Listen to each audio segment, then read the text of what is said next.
ನಮಸ್ತೆ. ಬಲಿಷ್ಠ ಭೂಮಿ ಭಾರತದ ಮನೆಗಳಿಗೆ ವಾಸ್ತು ಭವನ್ ವಾಸ್ತುವೇದ ವಿಜ್ಞಾನ ಯೂಟ್ಯೂಬ್ ಚಾನಲ್ಗೆ ಸ್ವಾಗತ ಸುಸ್ವಾಗತ. ಇವತ್ತು ಏನು ಬುಧವಾರ ಆದರೆ ಒಂದು ವಾಸ್ತು ಟಿಪ್ಸ್ ಕೊಡ್ತೀನಿ, ಒಂದೆರಡು ಪ್ರಶ್ನೆಗಳಿಗೆ ಉತ್ತರ ಕೊಡ್ತಾ ಇರ್ತೇನೆ. ಸಾಕಷ್ಟು ಪ್ರಶ್ನೆಗಳು ಹೆಚ್ಚಾಗೇ ಬರ್ತಾ ಇರುತ್ತೆ, ಆದರೂ ನಾನೇನು ಮಾಡ್ತಾ ಇರ್ತೀನಿ, ಒಂದೊಂದು ಎಪಿಸೋಡಿಗೆ 2 ಪ್ರಶ್ನೆ ತೊಗೊಳ್ತೀನಿ. ಓಕೆ, ಹಾಗಾಗಿ ಯಾರೆಲ್ಲ ಪ್ರಶ್ನೆಗಳು ಕೇಳಿದಿರೋ ಎಲ್ಲ ಪ್ರಶ್ನೆಗಳಿಗೂ ನಾನು ಉತ್ತರ ಕೊಡ್ತೀನಿ. ಹೆಂಗಾಗಿರುತ್ತೆ ಅಂದರೆ, ಯಾರು ಹಳೆಯದು ಮುಂಚೆ ಯಾರು ಕೇಳಿರ್ತಾರೋ ಅವ್ರಿಗೆ ಉತ್ತರ ಕೊಡ್ತಾ ಬರ್ತಾ ಇರ್ತೀನಿ. ಕೆಲವರು ಮನೆ ಕಳಿಸಿರ್ತಾರೋ ಉತ್ತರ, ದಯವಿಟ್ಟು ಉತ್ತರ ಕೊಡಿ ಅಂತ ಮತ್ತೆ 2-3 ಸಲ ಕೇಳಿದ್ರು ಕೂಡ ನಿಮ್ಮ ಸರದಿ ಬರೋ ತನಕ ನಾನು ಕಾದಿದ್ದು ಕೊಡ್ತೀನಿ. ಯಾಕಂದರೆ ಮುಂಚೆ ಪ್ರಶ್ನೆ ಕೇಳಿರ್ತಾರಲ್ಲ ಅವ್ರಿಗೆಲ್ಲ ನಾನು ಉತ್ತರ ಕೊಡಬೇಕಾಗಿರೋದು ಅದು ನನ್ನ ಜವಾಬ್ದಾರಿ. ಹಾಗಾಗಿ ಅವ್ರುಗಳಿಗೆ ಉತ್ತರ ಕೊಟ್ಕೊಂಡ್ಬರ್ತೀನಿ. ಯಾವ ಪ್ರಶ್ನೆನೂ ನಾನು ಬಿಡೋದಿಲ್ಲ, ಉತ್ತರಗಳನ್ನು ಕೊಡ್ತಾ ಹೋಗ್ತಾ ಇರ್ತೀನಿ. ಜಾಸ್ತಿ 5-6 ಹೋಯ್ತು ಅಂತಂದರೆ ಏನಾಗ್ಬಿಡುತ್ತೆ, ಲೆಂತ್ ಜಾಸ್ತಿ ಆಗ್ಬಿಡುತ್ತೆ, 15 ನಿಮಿಷ 20 ನಿಮಿಷ ಆಗ್ಬಿಡುತ್ತೆ. ಅದು ನಮ್ಗೆ ಇಷ್ಟ ಆಗಲ್ಲ. ಓಕೆ, ಒಂದು 8-9 ನಿಮಿಷ ಅಥವಾ 7-8 ನಿಮಿಷ ಅಷ್ಟಿದ್ರೆ ಚೆನ್ನಾಗಿರುತ್ತೆ ಅನ್ನೋದಕ್ಕೋಸ್ಕರ ಈ ಥರ ಮಾಡ್ತಾ ಇದ್ದೀನಿ. ಬೇಜಾರು ಮಾಡ್ಕೊಬೇಡಿ. ನಿಮ್ಮ ಪ್ರಶ್ನೆಗಳಿಗೆ ಉತ್ತರ ಕೊಡ್ತಾ ಇಲ್ಲ ಅಂದ್ಬಿಟ್ಟು ಪ್ರತಿಯೊಂದು ಪ್ರಶ್ನೆಗೂ ಉತ್ತರ ಕೊಡ್ತೀನಿ. ಸ್ವಲ್ಪ ಕಾಯಬೇಕು ಅಷ್ಟೇ. ಓಕೆ, ಇವತ್ತು ಪ್ರಶ್ನೆ ಒಬ್ಬರು ಕೇಳಿದರೆ ಇದು ಸಾಧಾರಣವಾಗಿ ಎಲ್ರಿಗೂ ಬರ್ತಾ ಇರ್ತದೆ. ಒಂದು ಪ್ರಶ್ನೆ ಏನಂತಾರೆ, ಮೆಟ್ಲು ಕ್ಲಾಕ್ ವೈಸ್ ಇರಬೇಕಂತ ಆ್ಯಂಟಿ ಕ್ಲಾಕ್ ವೈಸ್ ಇರಬೇಕಾ ಅಂತ ಒಬ್ಬರು ಪ್ರಶ್ನೆ ಕೇಳಿದ್ದಾರೆ. ಮತ್ತೊಬ್ಬರು ಏನು ಕೇಳ್ತಾರೆ, ಸಂಪಿನ ಮೇಲೆ ಟ್ಯಾಂಕ್ ಇದೆ, ಟ್ಯಾಂಕ್ ಮೇಲ್ಗಡೆ ಡೋರ್ ಇದೆ, ಓಕೆನಾ ಅಂತ ಕೇಳ್ತಾರೆ. ಯಾವ ಥರ ಡೋರ್ ಅಂತ ನಂಗೆ ಗೊತ್ತಾಗ್ತಲ್ಲ. ಮನೆಗೆ ಮೈನ್ ಡೋರಾ ಅಥವಾ ಸಂಪಿಗೆ ಅಂತ ಒಂದು ಡೋರ್ ಬರ್ತದೆ, ಸಂಪಿಗೆ ಯೂಸ್ ಮಾಡೋದು ಅದಾ ಅಂತ ತಿಳ್ಕೊಳ್ಳೋಣ. ಆಮೇಲೆ ಒಂದು ಒಳ್ಳೆ ವಾಸ್ತು ಟಿಪ್ಸನ್ನು ಕೊಡ್ತೀನಿ. ಫಸ್ಟು ಸ್ಟೇರ್ ಕೇಸ್ಗೆ ಹೋಗೋಣ. ಏನು ಅಂತಂತಂದರೆ, ಎಲ್ಲರೂ ಕೇಳ್ತಾ ಇರ್ತಾರೆ, ಸ್ಟೇರ್ ಕೇಸು ನೋಡಿ ಹೀಗೆ ಹೋಯ್ತು ಅಂತಂತಂದರೆ ಇದು ಕ್ಲಾಕ್ ವೈಸ್ ಪ್ರದಕ್ಷಿಣೆ, ಇದೇನಾದ್ರು ಹೀಗೆ ಬಂತು ಅಂತಂತಂದರೆ ಅಪ್ರದಕ್ಷಿಣೆ, ಆ್ಯಂಟಿ ಕ್ಲಾಕ್ ವೈಸ್ ಅಂತಿರುತ್ತೆ. ವಾಸ್ತುವಲ್ಲಿ ಅಂತ ನೋಡೋಕೆ ಹೋದಾಗ ಸಾಧಾರಣವಾಗಿ ಏನು ಹೇಳುತ್ತೆ ಅಂದರೆ, ವಾಸ್ತು ಇದನ್ನೇ ಒಪ್ಕೊಳ್ಳುತ್ತೆ, ಯಾವುದು ಕ್ಲಾಕ್ ವೈಸನ್ನು ಒಪ್ಕೊಳ್ಳುತ್ತೆ, ಕ್ಲಾಕ್ ವೈಸನ್ನೇ ಸಜೆಸ್ಟ್ ಮಾಡುತ್ತೆ. ಆದರೆ ಕೆಲವೊಂದು ಕಡೆಗೆ ಆ್ಯಂಟಿ ಕ್ಲಾಕ್ ವೈಸು ಹೋಗಬಹುದು, ಕೆಲವೊಂದು ಕಡೆಗೆ ಆ್ಯಂಟಿ ಕ್ಲಾಕ್ ವೈಸು ಹೋಗ್ಬೋದು, ಕೆಲವೊಂದು ಕಡೆಗೆ ಕ್ಲಾಕ್ ವೈಸು ಹೋಗ್ಬೋದು. ಅದು ದೊಡ್ಡ ಸಬ್ಜೆಕ್ಟು. ಯಾಕಂದರೆ 16 ವಲಯಗಳು ಬರ್ತದೆ, 16 ವಲಯಗಳಲ್ಲಿ ಹೆಂಗಿರಬೇಕು ಏನಿರಬೇಕು ಅನ್ನೋದ್ರ ಮೇಲೆ ಹೋಗುತ್ತೆ. ನಾನು ತುಂಬ ಹಳೇ ಇದರಲ್ಲಿ ಹೇಳಿದ್ದೆ, ಎಲ್ಲ ಪ್ರತಿಯೊಂದು ಹೇಳಿದ್ದೆ ನಾನು. ರೈಟ್, ಈಗ ನೀವೇನು ಕೇಳ್ತಾ ಇದ್ರೆ ಇದು ಸರಿ ಆಯಿತು, ವಾಸ್ತು ಹೇಳ್ತು. ವಾಸ್ತು ಯಾಕೆ ಹೇಳ್ತು? ಸೈನ್ಸ್ ಬೇಕಲ್ಲ ನಮಗೆ, ಲಾಜಿಕ್ ಬೇಕಲ್ಲ. ಯಾಕೆ ಅಂತಂದರೆ, ಭೂಮಿ ಏನಿರುತ್ತಲ್ಲ, ಭೂಮಿ ಬಂದು ನಮಗೆ ಕ್ಲಾಕ್ ವೈಸ್ ತಿರುಗ್ತಾ ಇಲ್ಲ, ಭೂಮಿ ಆ್ಯಂಟಿ ಕ್ಲಾಕ್ ವೈಸ್ ತಿರುಗ್ತಾ ಇರುತ್ತೆ. ಭೂಮಿ ಹಿಂಗೆ ತಿರುಗ್ತಾ ಇರುತ್ತೆ. ಹೆಂಗೆ ಪ್ರಶ್ನೆ ಕೇಳಿ. ಯಾಕಂದರೆ ನಾವು ಸೂರ್ಯ ನನಗೆ ಪೂರ್ವದಲ್ಲಿ ಹುಟ್ಟುತ್ತಾನೆ, ಇಲ್ಲಿ ಹುಟ್ಟುತ್ತಾನೆ. ಓಕೆ, ನನಗೆ ಬೆಳಗ್ಗೆ ಹೊತ್ತಾದಾಗ ಇಲ್ಲಿರುತ್ತೆ, ಸಂಜೆ ಆಗ್ತಿದ್ದಂಗೆ ಸೂರ್ಯ ಇಲ್ಲಿ ಬರ್ತಾನೆ. ಸೂರ್ಯ ಇಲ್ಲಿ ಬರಲ್ಲ, ಸೂರ್ಯ ಅಲ್ಲೇ ಇರ್ತಾನೆ, ಭೂಮಿ ತಿರುಗ್ತಾ ಹೋಗುತ್ತೆ. ನೋಡಿ, ಇಲ್ಲಿರೋಂಥ ಸೂರ್ಯ ಇಲ್ಲಿಗೆ ಬರಬೇಕಾದ್ರೆ ಹೆಂಗಾಗಬೇಕು, ಹಿಂಗಾಗಬೇಕಾ? ಸೊ ಇದು ಹೀಗೆ ತಿರುಗಬೇಕು. ಅವಾಗಲೇ ಏನಾಗುತ್ತೆ, ಇದು ಪೂರ್ವ ಪಶ್ಚಿಮ ಆಗುತ್ತೆ. ಭೂಮಿ ಏನಾಯಿತು, ಹಿಂಗೆ ಆ್ಯಂಟಿ ಕ್ಲಾಕ್ ವೈಸ್ ಹಿಂಗೆ ತಿರುಗ್ತಾ ಇರುತ್ತೆ ಭೂಮಿ. ಹಾಗಾಗಿ ನಾವೇನು ಮಾಡಬೇಕು, ಕ್ಲಾಕ್ ವೈಸ್ ಹೋಗ್ಬೇಕು. ನಾವು ಯಾರನ್ನಾರು ನೋಡ್ಬೇಕಾದ್ರೆ ಹಿಂಗೆ ಇನ್ನೂ ಅರ್ಥ ಆಗಬೇಕು. ಯಾರನ್ನ ನೋಡ್ಬೇಕಾದ್ರೆ ಹಿಂಗೆ ಅವ್ರು ಹೋಗ್ತಾ ಇದ್ರೆ, ಅವ್ರು ಹಿಂದೆ ಹೋಗ್ತಾ ಇದ್ರೆ ನಾವು ಅವರು ನೋಡೋಕ್ಕಾಗಲ್ಲ. ಅವ್ರು ಹೀಗೆ ಬರ್ತಾ ಇದ್ದಾರೆ, ಅವ್ರ ಮುಂದೆ ನಾವು ಹೋದಾಗ ಅವರು ನೋಡ್ತೀವಿ. ಹಾಗೆ ಎನರ್ಜಿ ಅನ್ನೋಂಥದ್ದು, ಭೂಮಿಯಿಂದ ಎನರ್ಜಿ ಈ ರೀತಿ ಬರ್ತಾ ಇರುತ್ತೆ. ಹಾಗಾಗಿ ನಾವು ಹೀಗೆ ಹೋದಾಗ ಏನಾಗುತ್ತೆ, ಆ ಎನರ್ಜಿಯನ್ನು ನಾನು ಪಡಿಬಹುದು. ಅದಕ್ಕೋಸ್ಕರ ದೇವಸ್ಥಾನದಲ್ಲೆಲ್ಲೂ ಪ್ರದಕ್ಷಿಣಾ ಆಕಾರವಾಗಿ ಕೊಟ್ಟಿರೋವಂಥದ್ದು. ಪ್ರದಕ್ಷಿಣೆಗೆ ಹೋಗ್ತಿದ್ದಂಗೆ ಏನಾಗುತ್ತೆ, ಅಲ್ಲಿ ಎದುರುಗಡೆ ಅವರೆಲ್ಲ ಸಿಗ್ತಾ ಇರ್ತಾರೆ. ಅದೇ ಆ ಎನರ್ಜೀಸ್ ಎಲ್ಲ ನಂಗೆ ಸಿಗ್ತಾ ಇರುತ್ತೆ, ಆ ಎನರ್ಜೀಸ್ ಎಲ್ಲ ನಾನು ಪಡಿಬಹುದು ಅನ್ನೋದಕ್ಕೋಸ್ಕರ ಕ್ಲಾಕ್ ವೈಸ್ ಹೋಗೋವಂಥದ್ದು. ಅರ್ಥ ಆಯ್ತಲ್ಲ ಅದು? ರೈಟ್.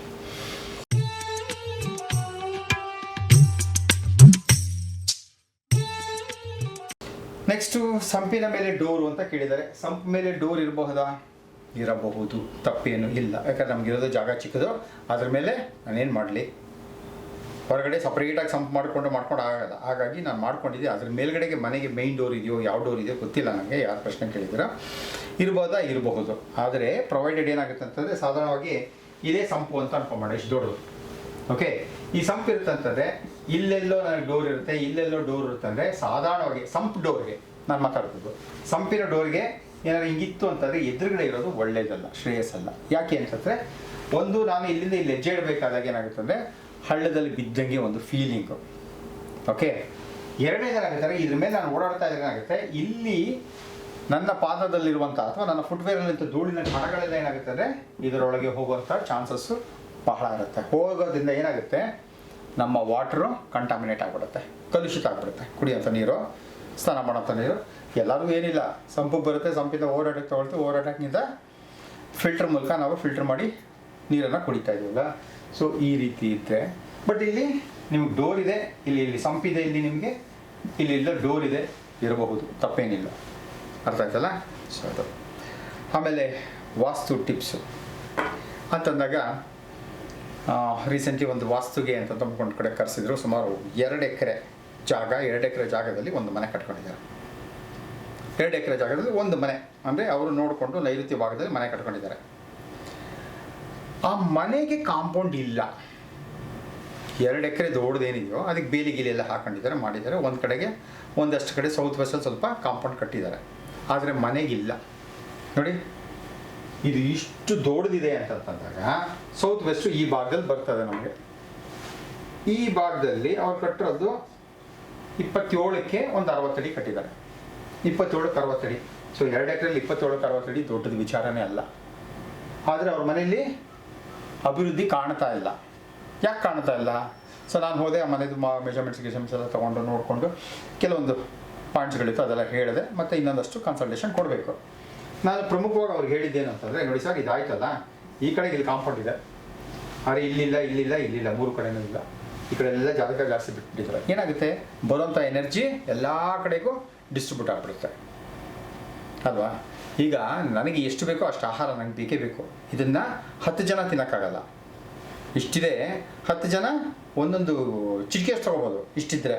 ಬಟ್ ಇಷ್ಟು ನನಗೆ ಬಂತು ಅಂದರೆ ನನಗೆ ಶಕ್ತಿ ಸಾಮರ್ಥ್ಯ ಬರ್ತದೆ ಅಲ್ವಾ? ಸೊ ಅದೇ ರೀತಿ ಇಡೀ ಪ್ರಪಂಚದಲ್ಲಿ ಎಲ್ಲ ಇದೆ, ಇದೆಲ್ಲ ಬರ್ತಾ ಇದೆ. ಆದರೆ ಈ ಮನೆಗೆ ಅಂತ ಎಕ್ಸ್ಕ್ಲೂಸಿವ್ ಆಗಿ ಕಾಂಪೌಂಡ್ ಇಲ್ಲ. ನಾನು ಅವ್ರಿಗೆ ಅದನ್ನೇ ಫಸ್ಟ್ ಸಜೆಸ್ಟ್ ಮಾಡ್ಬಿಟ್ಟು ಬಂದೆ. ಇಲ್ಲೆಲ್ಲ ಎನರ್ಜಿ ಬರ್ತಾ ಇದೆ, ಹೋಗ್ತದೆ. ಆದರೆ ಈ ಮನೆಗೆ ಅಂತ ಸ್ಪೆಷಲಾಗಿ ಬರ್ತಾ ಇಲ್ಲ. ಹಾಗಾಗಿ ಈ ಮನೆಗೆ ಅಂತ ಸ್ಪೆಷಲಾಗಿ ಮಾಡ್ಕೊಳ್ಳಿ. ಸೊ ದಟ್ ಏನಾಗುತ್ತೆ ಅಂದರೆ, ಒಳ ಬಂದಂಥ ಈ ಎನರ್ಜಿ ಹೊರಗೆ ಹೋಗಲ್ಲ. ಅರ್ಥ ಆಯ್ತಲ್ಲ? ಇದರ ಒಳಗಡೆ ಇರೋ ಎನರ್ಜಿನ ಡಿಸ್ಟರ್ಬ್ ಮಾಡೋಕ್ಕೆ ಈ ಎನರ್ಜಿ ಬರೋಲ್ಲ. ಇದು ಬಲವಾಗಿತ್ತು ಅಂತಂದರೆ ಇಲ್ಲಿಂದ ಬರುತ್ತೋ ನೆಗೆಟಿವ್ ಎನರ್ಜಿ ಅದನ್ನು ಡಿಸ್ಟರ್ಬ್ ಮಾಡಲ್ಲ. ಸೊ ಹಾಗಾಗಿ ಯಾರೆಲ್ಲ ಈ ಥರ ಕಟ್ಕೊಂಡಿದ್ರಲ್ಲ, ದೊಡ್ಡದಾಗಿ ಮಾಡಿಕೊಂಡು, ಅಂದರೆ 1.5 ಎಕರೆ, 2 ಎಕರೆ, 3 ಎಕರೆ ಮನೆ ಕಟ್ಕೊಂಡಿದ್ದಾರಲ್ಲ, ಅವ್ರಿಗೆಲ್ಲ ಹೇಳೋಂಥ ಒಂದು ಉತ್ತಮವಾದಂಥ ವಾಸ್ತು ಟಿಪ್ಸ್ ಏನಂತಂದರೆ, ಈ ರೀತಿ ಕಾಂಪೌಂಡನ್ನು ಕಟ್ಕೊಳ್ಳಿ. ಅವಾಗ ಎನರ್ಜಿ ತುಂಬ ಚೆನ್ನಾಗಿ ಬರ್ತದೆ ಅಲ್ವಾ?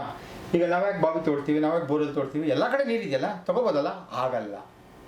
ನನಗೆ ಬೇಕಾಗಿರೋಂಥ ನೀರು ನನಗೆ ಬೇಕು ಅಂತಂದರೆ, ನನಗೆ ಎಲ್ಲಿ ಬೇಕೋ ಅಲ್ಲಿ ಬಾವಿ ತೋಡ್ತೀನಿ, ಎಲ್ಲಿ ಬೇಕೋ ಅಲ್ಲಿ ಬೋರಲ್ಲಿ ಹೊಡಿತೀನಿ. ಆ ಜಾಗದಿಂದ ಬರುವಂಥ ನೀರು ಮಾತ್ರ ನನಗೆ ಸೇರಿಕೊಳ್ಳುತ್ತೆ ಅಲ್ವಾ? ಅರ್ಥ ಆಗಿತ್ತು ಅಂತ ಅನಿಸುತ್ತೆ.